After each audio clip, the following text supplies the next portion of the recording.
अस्सलाम वालेकुम viewers. Friends, Eurofighter Typhoon को सर्व करते हुए 20 साल हो गए हैं। इस तैयारे की डेवलपमेंट हिस्ट्री, इसके स्विंग रोल और तमाम तर सलाहियतों के अलावा इसके यूजर्स और यूनिक फीचर्स पर बात करेंगे।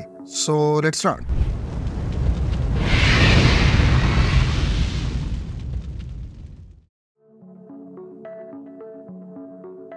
Eurofighter Typhoon Airbus, BAE systems और लियोनार्डो के कंसोर्शियम से तैयार होने वाला एक मल्टी रोल एयरक्राफ्ट है। यूरोफाइटर टाइफून को दुनिया का सबसे modern swing role 4.5 generation combat aircraft करार दिया जाता है। इसको बर्तानिया, इटली, जर्मनी और स्पेन की एयर फोर्सेस के लिए खास तौर पर डिजाइन और डेवलप किया गया था, जबकि बाद में ये दीगर 5 ममालिक को एक्सपोर्ट भी किया जा चुका है।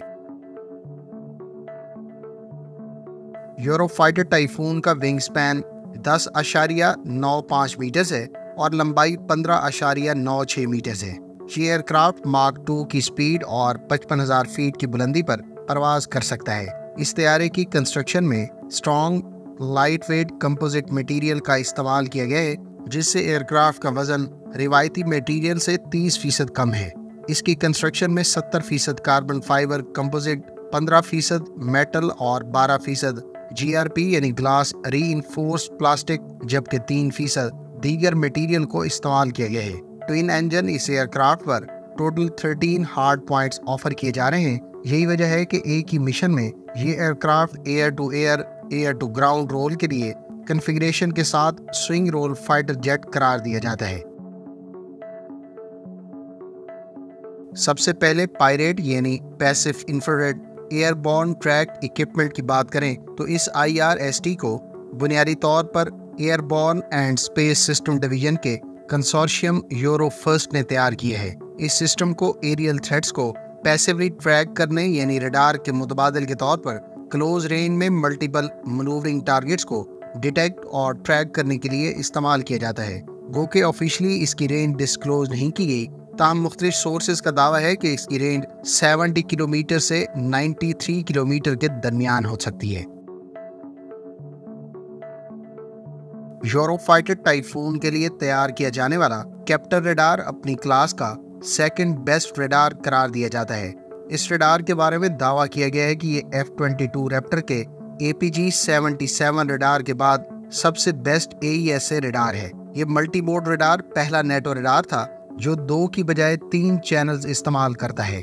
तीसरा चैनल खास तौर पर सेल्फ प्रोटेक्शन रोल में इस्तेमाल किया जाता है। इसको ब्लू विक्सन रडार के सक्सेसर के तौर पर तैयार किया गया था। कैप्टर रडार को बुनियादी तौर पर एयर टू एयर रोल के लिए प्राइमरीली डिजाइन किया गया था, ताहम इसमें एयर टू सरफेस फीचर्स भी मौजूद हैं। ये रडार 1 स्क्वायर मीटर के टारगेट को 185 किलोमीटर की दूरी और पैसेंजर एयरक्राफ्ट को 370 किलोमीटर की रेंज पर ट्रैक कर सकता है। अब तक के तमाम यूरोफाइटर टाइफून्स पर कैप्टर M यानी मैकेनिकली स्कैन्ड अरे रडार का इस्तेमाल किया जा रहा था, जबकि फ्यूचर की अपग्रेड्स में कैप्टर E यानी इलेक्ट्रॉनिकली स्कैन्ड अरे रडार का इस्तेमाल किया जाएगा। गो के कैप्टर M को भी मद्दे मुकाबिल रडार से बेहतर करार दिया जाता था, ताहम अब कैप्टर E का फील्ड ऑफ व्यू भी रिवायती फिक्स प्लेट सिस्टम से 50% ज्यादा होगा। ट्विन इंजन यूरोफाइटर टाइफून के लिए यूरोजेट 200 यानी EJ-200 इंजन का इस्तेमाल किया जा रहा है। 4 कंपनियों के इश्तराक से बनने वाले इस इंजन में से हर एक 89 किलो न्यूटन थ्रस्ट जनरेट करता है। ये इंजन यूरोफाइटर टाइफून को सुपर क्रूज जैसी सलाहियत भी फराहम करते हैं। याद रहे कि सुपर क्रूज से मुराद एयरक्राफ्ट की इंजन के आफ्टर बर्नर का इस्तेमाल किए बगैर सुपरसोनिक स्पीड में फ्लाई करना होता है। ये इंजन बगैर किसी मेंटेनेंस के 1000 फ्लाइंग आवर्स डिलीवर कर सकते हैं। कंपनी की तरफ से दावा किया गया है कि 1400 फ्लाइट आवर्स सिमुलेशन के बाद भी ये इंजन ब्रांड न्यू इंजन की तरह परफॉर्म कर सकता है। यूरोफाइटर टाइफून में डिफेंसिव एड सब सिस्टम यानी डैश का इस्तेमाल किया गया है। यह सिस्टम 6 मुख्तलिफ डिफेंसिव सिस्टम्स का मजमुआ है। इसमें wing tip electronic support measures और इलेक्ट्रॉनिक काउंटर मेजर्स पार्ट के अलावा missile warners, sharp and flare dispensers और लेजर वार्नर्स शामिल हैं। डैश के तहत एक और एडिशनल फीचर टोड डिकॉयज भी ऑफर किए जा रहे हैं जो विंग टिप पर कैरी किए जा सकते हैं। याद रहे कि प्रीटोरियन डिफेंसिव एड सब सिस्टम को लियोनार्डो, इलेक्ट्रॉनिका, इंद्रा और हैंसोल्ड के कंसोर्शियम ने मिलकर तैयार की है। प्रीटोरियन एवोल्यूशन के नाम से इसका जदीद वर्जन भी तैयार कर लिया गया है, जो मौजूदा और फ्यूचर थ्रेट्स के खिलाफ यूरोफाइटर टाइफून को प्रोटेक्शन फराहम करेगा। यूरोफाइटर टाइफून के 13 हार्ड पॉइंट्स पर variety of air to air, air to ground और एयर टू सरफेस वेपन्स को कैरी किया जा सकता है। इस पर एक 27 मिलीमीटर की कैनन के अलावा short range air to air missile BVR category में अमरीकी साख्ता AMRAAM और यूरोपियन मीटियोर से इक्विप किया जा सकता है। वाज़ेह है कि शॉर्ट रेंज में यूरोफाइटर टाइफून पर इस्तेमाल होने वाला SRAM यानी advance short range air to air missile की रेंज 25 किलोमीटर, जबकि अमरीकी साख्ता साइड वाइंडर भी यूरोफाइटर टाइफून पर इस्तेमाल किए जा सकते हैं। BVR कैटेगरी में AMRAAM की रेंज 120 और मीटियोर की रेंज 160 किलोमीटर बताई जाती है। एयर टू ग्राउंड वेपन्स में भी यूरोफाइटर टाइफून को अमरीकी साख्ता पेवे 2 और पेवे 4 के अलावा ब्रिटिश ब्रिमस्टोन से भी लैस किया जा सकता है।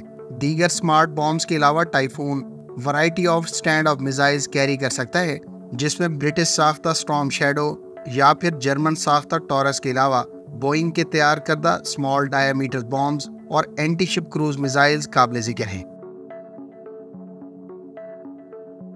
यूरोफाइटर टाइफून को डिफरेंट रोल्स के लिए कॉन्फ़िगरेशन के नुक्ता नज़र से देखें तो ये एयर टू ग्राउंड रोल में एक वक्त में 4 laser guided bombs, 1 laser designator part, 4 beyond visual range air to air missiles, 2 short range air to air missiles और 2 1000 लीटर फ्यूल टैंक्स कैरी कर सकता है। एयर टू एयर कॉन्फ़िगरेशन में 3 fuel tanks के अलावा 6 BVR air to air missiles और 2 short range air to air missiles Eurofighter Typhoon पर बवक्त ज़रूरत नस्ब किए जा सकते हैं। यूरोफाइटर टाइफून को जर्मनी, बरतानिया, इटली और स्पेन के अलावा ऑस्ट्रिया, सऊदी अरब, ओमान और कुवैत के अलावा कतर की जानिब से एक्वायर किया गया है। इन कस्टमर्स की तरफ से टोटल 681 यानी 681 यूरोफाइटर टाइफून्स ऑर्डर किए गए हैं, जिनमें से 575 डिलीवर किए जा चुके हैं, जबकि इस वक्त 568 ऑपरेशन है। अगर हम ऑपरेशनल यूरोफाइटर टाइफून्स की बात करें तो ऑस्ट्रिया की तरफ से 15 ऑर्डर किए गए, जो तमाम इस वक्त ऑपरेशन है। जर्मनी की तरफ से 181 यूरोफाइटर टाइफून ऑर्डर किए गए थे, जिनमें से 143 डिलीवर हो चुके हैं। इनमें से 141 इस वक्त ऑपरेशन है। इटली की तरफ से 96 ऑर्डर किए गए, जिनमें से 95 ऑपरेशन है। स्पेन की तरफ से ऑर्डर किए जाने वाले 93 में से 73 डिलीवर हुए हैं, जिनमें से 70 ऑपरेशन है। बरतानिया की तरफ से टोटल 160 यूरोफाइटर टाइफून ऑर्डर किए गए थे, जबकि 160 ही इस वक्त ऑपरेशन है। सऊदी अरब की तरफ से 72 यूरोफाइटर टाइफून ऑर्डर किए गए, जिनमें से 71 ऑपरेशन है। ओमान की तरफ से 12 ऑर्डर किए गए, जो इस वक्त ऑपरेशन है। कतर की तरफ से 24 ऑर्डर किए गए, जिनमें से चंद की डिलीवरीज की जा चुकी हैं, जबकि बाकी डिलीवरीज अभी ऑन शेड्यूल हैं। कुवैत की तरफ से टोटल 28 ऑर्डर किए गए, जिनमें से 4 डिलीवर किए जा चुके हैं। फ्रेंड्स, दीगर लीडिंग एयरक्राफ्ट की तरह यूरोफाइटर टाइफून को भी मुख्तलिफ अपग्रेड से गुजार कर वक्त के साथ साथ अपडेट किया गया है। ट्रांच 1, 2 और फिर 3 के नाम से इसके मुख्तलिफ ब्लॉक्स अब तक मुतारिफ करवाए जा चुके हैं, जिस पर अब मुख्तसर बात कर लेते हैं। सबसे पहले अगर ट्रांच 1 की बात करें तो इसमें ब्लॉक 1, ब्लॉक 2 और ब्लॉक 5 इंट्रोड्यूस करवाए गए। ब्लॉक 1 दरअसल basic air defence capability aircraft है। ट्रांच 1 को block 2 air to air capability, जबकि ब्लॉक 5 एयर टू एयर और air to ground final operation capability standards में शुमार किया जाता है। तमाम ट्रांच 1 के इब्तदाई दोनों ब्लॉक्स को बाद में ब्लॉक 5 पर रेट्रोफिट प्रोग्राम के तहत अपग्रेड किया जा चुका है। ट्रांच 2 में ब्लॉक 8, ब्लॉक 10 और ब्लॉक 15 के अलावा ब्लॉक 20 यूरोफाइटर टाइफून मुतारिफ करवाए गए। ब्लॉक 8 में न्यू मिशन कंप्यूटर अपग्रेड काबिल जिक्र हैं। ट्रांच 2 ब्लॉक 10 में इम्प्रूव्ड डैश, IFF, मॉड 5 और दीगर फीचर्स शामिल थे, जबकि ब्लॉक 10 में AIM-120C5 AMRAAM की integration, IR, IST short range air to air missile और GBU-24 GPS guided weapon, air launched anti radiation missile, Paveway 3 और 4 के अलावा राफेल के तैयार करदा लाइटिंग 3 पार्ट की इंटीग्रेशन की गई। ट्रांच 2 के ब्लॉक 15 में मीटियोर की integration, taurus storm shadow cruise missile और ब्रिमस्टोन एयर टू ग्राउंड मिनिशन की इंटीग्रेशन की गई। ट्रांच 3 में एमरैम के C8 वर्जन, MK80 सीरीज के GPBs, Spear 3 air to surface और इटालियन साफ्ता सी किलर मिसाइल की इंटीग्रेशन और इसराइली कंपनी रफाइल की लाइटनिंग 3 और 4 की इंटीग्रेशन शामिल है। इसके अलावा कन्फर्मल फ्यूल टैंक और ई-स्कैन रडार की इंटीग्रेशन का भी कहा गया था।